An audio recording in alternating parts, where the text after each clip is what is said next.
Good evening, everyone. My name is Léa Britt. I'm the secretary for the LUAA.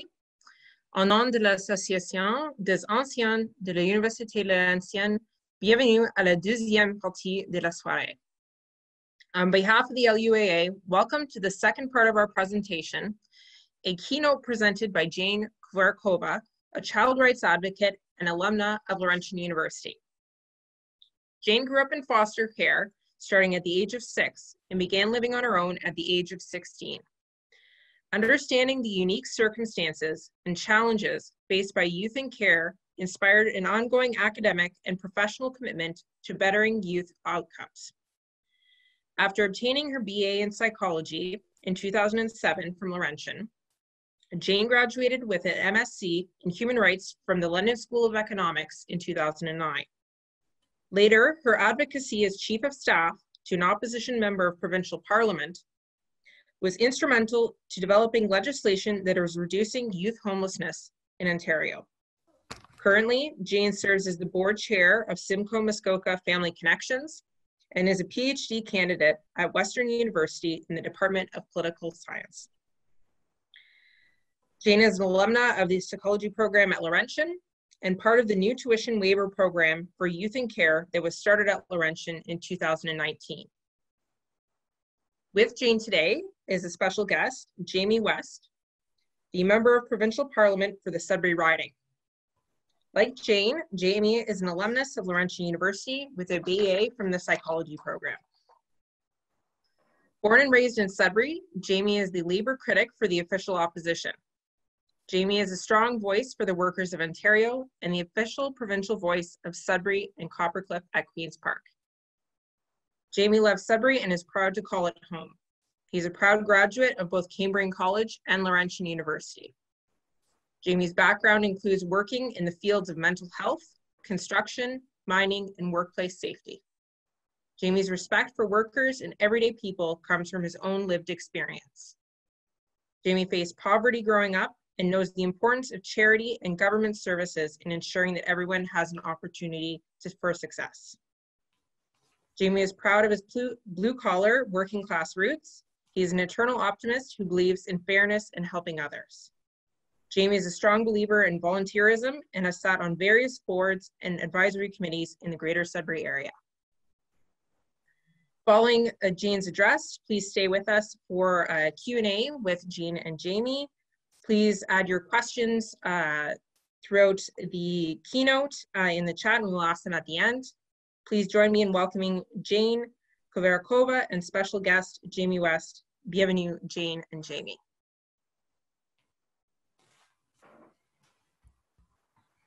Okay. All right, thank you so much for that introduction, and I'm so grateful to have the opportunity to speak with everyone today and to be joined by MPP West as well, as he was part of the story.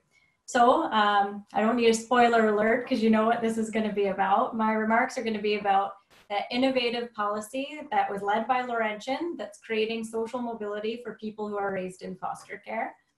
The reason why I'm speaking about it with you today is, of course, that I was raised in the care system. I'm a Laurentian alumna, and also I started an organization called the Child Welfare Political Action Committee Canada, and education is one of our main focal points, and I'll talk to you a little bit about that too.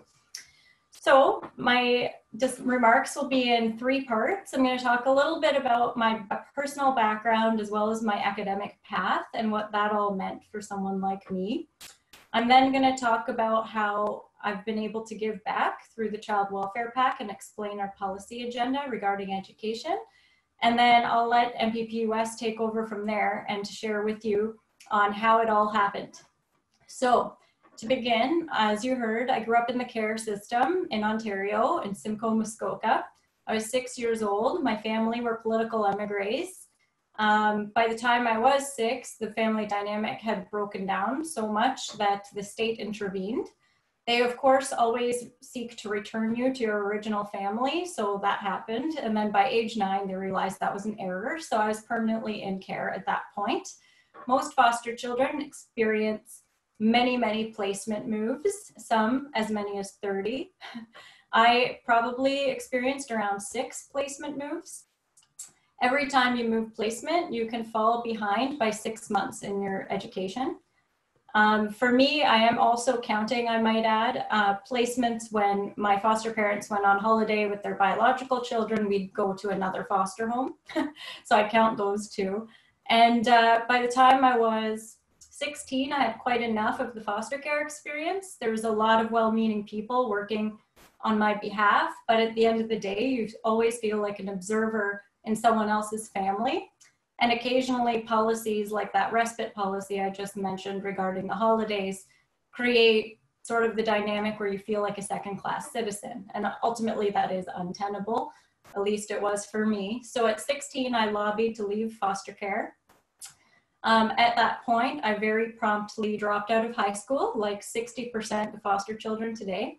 So what that means is about 1,000 age out in Ontario every year, as in you get evicted from foster care at age 18, and about 60% of that 1,000 will drop out of high school. So I was no exception. That said, I did acquire my first job at Staples and saved my money, and then I took some of my earnings and I bought myself a 5-star inclusive to the Dominican and hired a limo to take me to the airport. I did have to suit up though, because I didn't want to trigger the equivalent of what would have been an Amber Alert being 16 still. Anyways, so it's not like it was all bad, right? So there's a lot of highs and lows, but the truth is you enter foster care because you've experienced in your original home some form of trauma and or neglect. Typical reasons involve abuse to the child, various forms, physical, emotional, sexual. Then there's witnessing of domestic violence, mental health issues in the family, all poverty-related issues. That's not to say people who are poor end up in care necessarily. There needs to be more to it than that, but something like 80% of the kids in care come from poverty nonetheless. So that's a little bit of a painted sketch of a fairly typical foster experience. Mine wasn't the worst, it wasn't the best. It was somewhere in between. And this is relevant to note because it'll help add some color to what that policy really does for people like me. So after 16, I really wanted to be a lawyer, which I do not anymore. So you're welcome, everyone. But anyways, I went into my community college and said, you know, I've tried 5 high schools, dropped out of every one. It's not working. What do I do? And eventually I got someone who gave me an answer I wanted to hear. And they told me that by age, you know, I'll be turning 18 in a few months. I could apply as a mature student to community college. And then I could do 2 terms back to back and transfer in as an undergraduate to the Laurentian program, which was in Barrie at the time. So that's exactly what I did. And now, before I did that, mind you, I of course had to apply to OSAP for my original studies at Georgian. The application was an insurmountable barrier onto itself because it asks you things such as, who are your parents? How much do they make? It wasn't actually clear to me how to answer those questions because I was a Crown ward. And then the other piece was, I was like, does that mean I have to actually contact them and ask for their income information, right? And then the next line is, well, if you misrepresent anything or lie, you're going to jail. So that was like a barrier onto itself. And that'll be relevant for our other work on the education file that we're doing simultaneously to this tuition waiver policy. I did muddle my way through that, thankfully, and successfully got into Georgian, did my 2 terms. That community college route gave me access to post-secondary, which I never believed I actually would have, having been a high school dropout. I certainly experienced other barriers, like foster parents looking me in the eye and promising me that I would fail, right? And then, of course, believing myself to be the common denominator in these unsuccessful high school attempts. Nonetheless, to my surprise, I was able to get fairly good grades at Georgian and made the transfer into Laurentian. What Laurentian contributed it back to me was, at that point, I had a little bit of experience with school, with Georgian, and Laurentian built up my confidence to a level where by the time I had graduated, I was willing to take a much bigger leap. Had Laurentian not been in my community or Georgian, I have no idea where I would be today, and it certainly wouldn't be right here. So nonetheless, the big leap eventually was applying to my master's at London School of Economics. That one was on me. I had to fund that through a loan. My undergrad, I totally lucked into a biological grandpa stepping forward and paying my undergrad.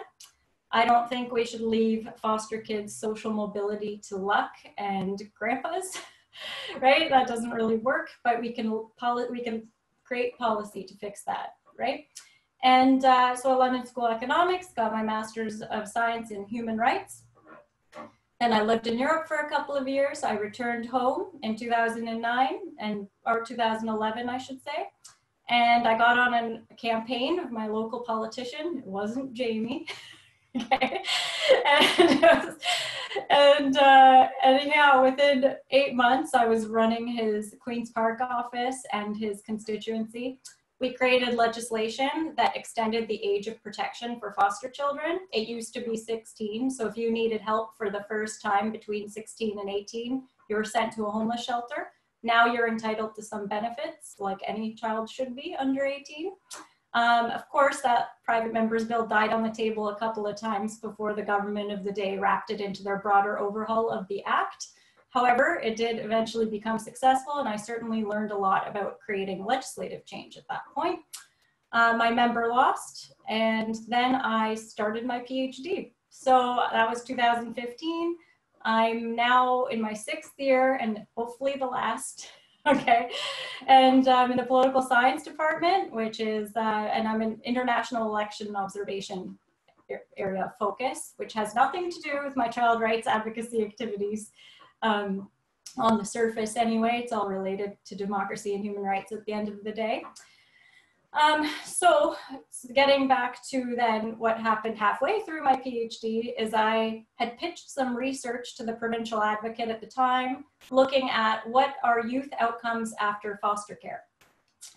And they went ahead and they funded me. I did a literature review. I looked at all the peer review academic evidence on what we know about how kids turn out.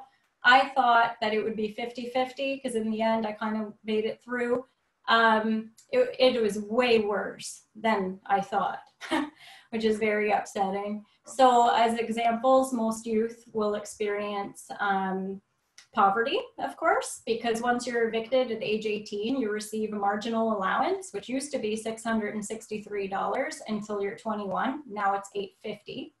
So imagine having experienced abuse and or neglect in your original family, bouncing around foster care, and then aging out at 18 and somehow being ready for post-secondary right away. So poverty. Then there's elevated criminal justice system involvement, especially for males. Early parenthood, especially for females. There's a host of mental health issues. As an example, our rates of post-traumatic stress are double that of war veterans, according to the data. But yet we're not even part of that conversation. And then of course there's very low academic achievement. So I talked about how you get put behind every time you move, but also 60% of us drop out of high school, and then we are mostly shut out then of opportunities. And if you don't, high school is one thing, but it doesn't actually create social mobility. What creates social mobility is post-secondary achievement.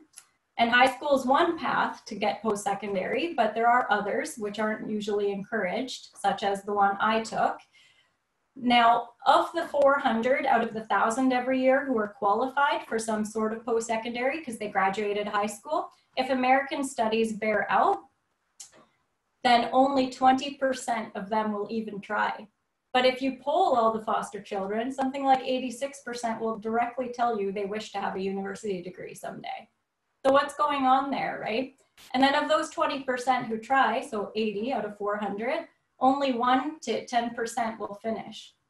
So we're basically giving 1 to 8 kids out of 1,000 every year the opportunity for social mobility, and what of all the others, right? So occasionally governments will try to address this problem, and they'll bring in some form of a tuition waiver, and that's to address the partial problem, mind you, because that's a financial barrier, but there are psychological barriers that usually go unaddressed. The government tuition waivers have a couple of major flaws. So one is there's typically an age restriction, and for the obvious reasons I've just covered for you, the age restriction is usually mid-20s or within 4 years of high school. I wouldn't have even qualified. I didn't finish high school at all. And then further to that, given what my life looks like at age 18 or age 16 in my case, like maybe you're not ready to hit the same life milestones as your peers who have all the other opportunities, right? So having an age limit renders that type of policy moot for the most part, for most of us, except for a few outliers, okay? And then the other flaw with government policy when it comes to tuition waivers is they're inherently subject to electoral cycles. So you can spend all your time fighting the government to put it in, they lose in 4 to 8 years. And then what happens? The tuition waiver gets changed, it gets canceled. Basically, people can't rely on having that support there across their life. So how do you get around that? So halfway through my PhD, when I had done that research project and realized how dismal the situation is and how it has not improved despite increasing investment and time, I came to the conclusion, especially when it comes to education, but also impact measurement, privacy rights, and trauma-informed service, but we'll talk about education today. I came to the conclusion that what we need is a policy that ensures there's no age limit and that it's permanent, right? And the idea really came to me because Vancouver Island University reached out and said they solved those issues, right? So the advocate there pitched to Vancouver Island's president in August, and within 3 weeks, there was a whole tuition waiver program rolled out for anyone in their student population who was from CARE, and then another 8 additional people also signed up. So in the first year, they had 16 people who were accessing this tuition waiver and 8 brand new ones completely, and there's no age limit. So Vancouver Island has been implementing this since 2013. They have lost tuition revenue to the tune of $200,000 to $300,000, which sounds like a horror story, but they've raised over $1 million. And they've raised so much money that they can pay for their costs of having these students, as well as the living expenses now, reducing barriers even further. When they shared that with me, I was like, well, that's brilliant. Like, why don't we try to bring that to Ontario, right? So I presented on the topic at the legislature a few times, and I'll let MPP West delve in further to how that all shook out, and I might jump in a few times. But ultimately what ended up happening is Laurentian bid, and you are the first, like we are, the first leaders of that innovative tuition policy that's housed at the institutional level and not with the government, therefore not subject to electoral cycles. What we're seeking to do as an organization is to turn this into a movement where it doesn't break any one institution's back. Even if we all offer 10 to 15 places, we'll have over 500 spaces in no time with the 45 institutions that are in this province. My organization is also happy to do advocacy outside of Ontario. So I'm very pleased that we will be confirming our first Nova Scotia University shortly. As far as our efforts go, Georgian has come on board, so is Loyalist, and we will have another 2 major announcements coming hopefully soon within this half year. So we're getting there, and we could always use more help with contacts at the higher levels of administration with other institutions. Finally, that's the financial barrier. What are we doing about the psychological barriers? Why is it that all these qualified kids aren't actually applying? So this led me to a study that was done in Texas. There was a disadvantaged high school where their post-secondary uptake after graduation was only 11%. In the general population, it's about 60%, and then 30% finish. So they decided, we're just going to change a rule. We're going to change expectations. And the rule was, in order to qualify for your diploma to graduate at that high school, you needed to demonstrate you had also applied to a post-secondary program. That was a requirement to finish and graduate there. If the kids needed help with testing, they helped them with testing. If they needed help with the fee, they helped them with the fee. But what ended up happening is in 1 calendar year, the rate went from 11% to 45%. So that's pretty significant. And if you started talking more about why that was, is you had children that came from families that didn't necessarily have experience with post-secondary. Sometimes the families actually harm that path for the children, and that certainly has happened to people on our team as well. Things like college, you think you're better than us, Or, well, what are you doing applying to that? That's expensive. That's not going to get you anywhere, right? So you get all these kinds of feedbacks, and in the end, you end up not going. I have someone on our team who was unable to get her foster parents, or I think at the time she had been adopted though, to sign off on her OSAP forms. So that completely disadvantaged her originally. That said, she is now Canada's first Indigenous forensic pathologist, and also grew up in care and then had this rough adoption, right? So that's a little bit about that. How could we adapt that Texas example into foster care population? Well, they do dangle that little bit of money over us at age 18. So why don't they just say, in order to qualify for that money, you have to demonstrate you applied to post-secondary. The fees are actually already waived for our population. It's just no one takes the opportunity because no one's watching and making you do it. Yep, and then, so that would be in the form of a government directive, would be my ideal scenario. That said, I'm also the board chair for Simcoe Muskoka Children's Aid, the one that raised me, which, so they actually joke I never aged out, right? So anyhow, obviously being a board chair, you can't speak with one voice and you're not to meddle in operations. I get all that, but hopefully my influence will be enough to have our region experiment with that, but we shall see. And, but in the meantime, our organizations will be busy lobbying the government, trying to get them to implement that even as a pilot for 1 year, because you should see the numbers start changing in a year. So that's about our education portfolio in a nutshell. I'm going to let MPP West take over from here to tell you the how-to from his perspective of the Laurentian story.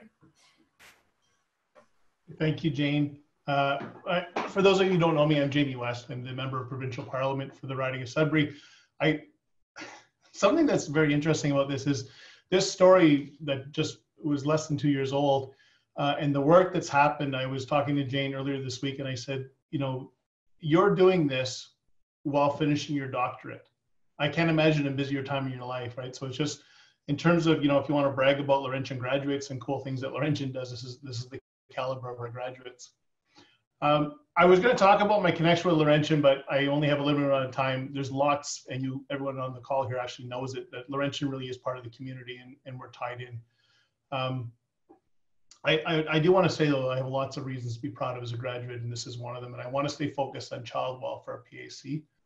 I want to talk about Sudbury because Sudbury and Laurentian are intertwined, and I think that one of the things I've noticed since being elected is that Sudbury really doesn't brag enough, and this is a story we need to brag about. So I'll tell you a story from my perspective. I was elected in June 2018. In November, I met with Jane at Queen's Park. It was Jane and a few of her friends. Told a story, basically what she told you right now, with a quick little pitch. And she said, Vancouver Island University has this great program. How come we can't do this in Ontario? And sorry, there's a fan going in the back that I can hear, but you probably can't hear. So she said, why can't we do this in Ontario? And I really didn't know. It seemed like a reasonable thing. And I said, you know, have you ever been to Sudbury? We've got 2 colleges, a university. Everyone's very friendly. Why don't we sit down? They'll tell us what's possible and what's not. And Jane said yes. And so in May, because she was still finishing school, we sat down at Laurentian University in the library. There are people from Laurentian there, College Boreal, Cambrian College, and Contact North. And basically people just putting their heads together and saying, what can we do? And when we scheduled it and we confirmed with everybody the week before, there was a lot of optimism about what was possible. There was no one saying, absolutely, yes, we're going to hand out tuition. But people were saying, yeah, let's have a conversation. These are great ideas. You know, there was a lot of earnest interest into it. And literally the day before the meeting, the Conservatives announced they were cutting 10% from tuition, which is excellent for students, but not good for secondary, post-secondary schools because, as you know, there was no funding with that. It was basically a 10% haircut to your budgets. And so people were pretty cautious when we came there. People were nervous and concerned. And you could see the moose head on the table. And I decided to address it. And I told them a story that I'm just going to share with you today, that about a decade ago, there was a sociologist who contacted me. I was the president of the Labor Council. And she said she was studying 2 similar cities, and Sudbury is one of them, similar demographics in terms of makeup and, you know, who worked where and income and all these different things. And she said, I can't understand in these 2 cities, Jamie, Sudbury has all these notable achievements, and there's a whole list, but you know, the fact that we had a cancer center, the regreening of Sudbury, the day of mourning, you know, that spread around the world, and this list went on and on and on. And frankly, even though that was, you know, more than a decade ago, you can have that conversation today, and we would talk about the opening of Crosh. You talk about the San Bruno PET scanner, that we do these things. And so she said, I'm looking at these two cities, and I can't understand why Sudbury has all these notable achievements. And the other city had some, but just not consistently like Sudbury did. And I was kind of joking, but I said, nobody said we couldn't. And the reason I say I was half joking is because I believe that if someone did say you couldn't, if somebody, and people did say, for example, the San Bruno PET scanner, you'll never have that. We don't listen in Sudbury. We really is, you know, Sudbury is a city that doesn't brag enough, but we're a city that punches above our weight. We really have this reputation for just stubborn tenacity, that we just do stuff and we don't give up. And so going back to the meeting, I told this story and I said, I know it's a difficult time, but what can we do? If we can't get to the end goal today, what can we do today to get there tomorrow, the next day, 5 years from now? What can we do?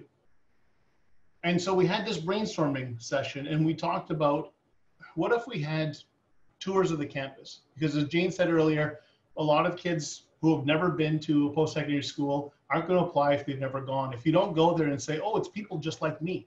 You have this idea that people at post-secondary they show up learned and experts. They don't show up, you know, learning.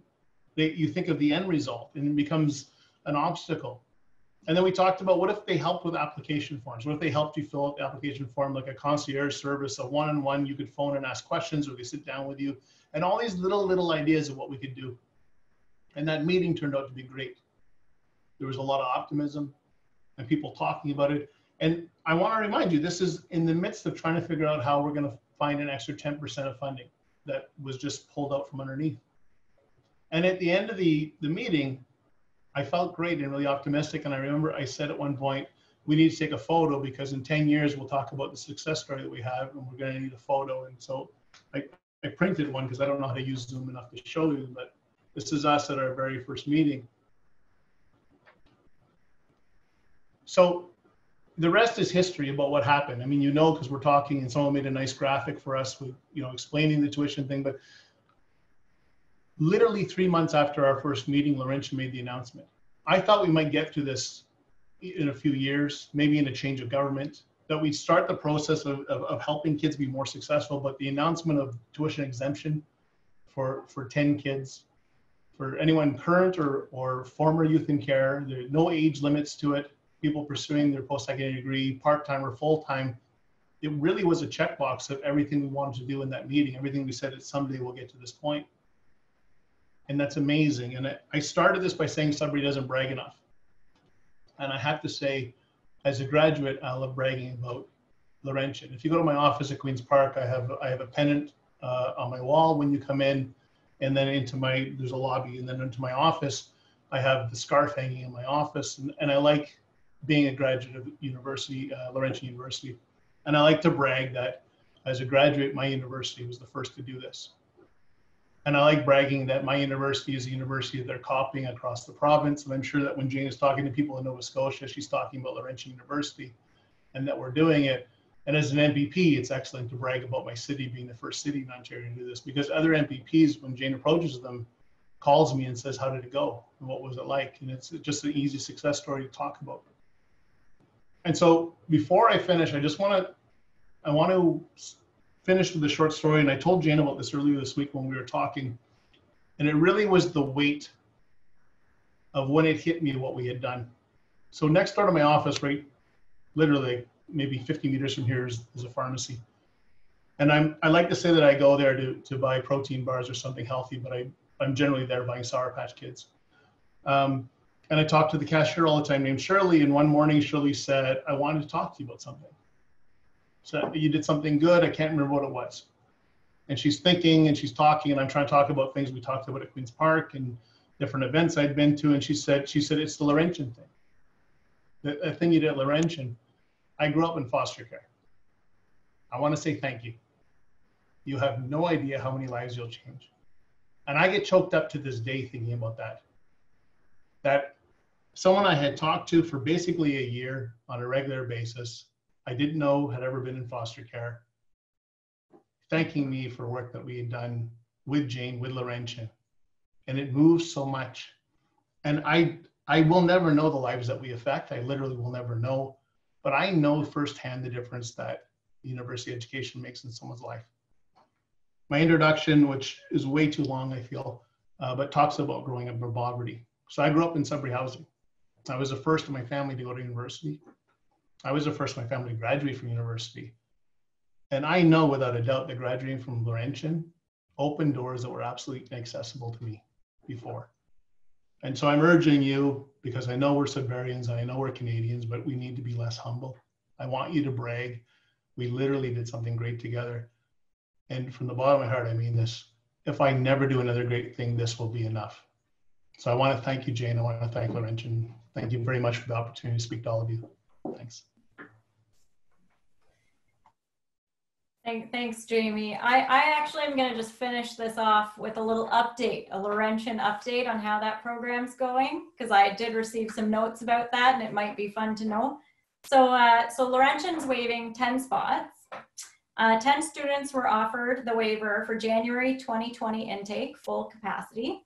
An additional 6 students registered for fall 2020, 3 pending applications. We expect a full cohort by January, again to full capacity. Great diversity in program selection, nursing, French education, Indigenous social work, zoology, outdoor adventure and leadership, and arts programs. Students were welcomed for the January session in person with pre-orientation and registration support session and lunch.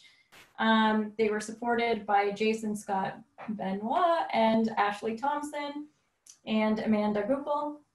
What else happened? New students for fall 2020 were invited to participate in an online clinic, one-on-one follow-up with orientation staff, as well as a follow-up from an academic advisor. In the first year, we connected with students to offer support about expectations of university student, writing supports, and navigating OSAP. Overall, we have heard through the program that students were a mix of excited, grateful, nervous, but they were left with resources and supports in place to help them succeed. So you're definitely changing lives for sure. And just think all the other kids in care and also in adulthood who never had the opportunity, they got shut out of post-secondary, who now can start planning their life towards this type of opportunity because more of them are available. Now, I was invited to speak. I asked for an honorarium and I pushed for $1,500 so that way it could go to the fund. If you want to help out to add resources to this fund, it's such a good program, please consider donating. The other thing you can do is consider connecting Child Welfare Pact to any other institutions where you might have relationships.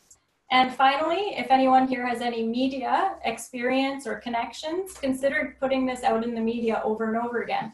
I had the opportunity to speak in February on TVO to this, and a donor actually sent me a handwritten letter saying she wants to help. Laurentian having been the first to have rolled out by that point, I directed her to you guys.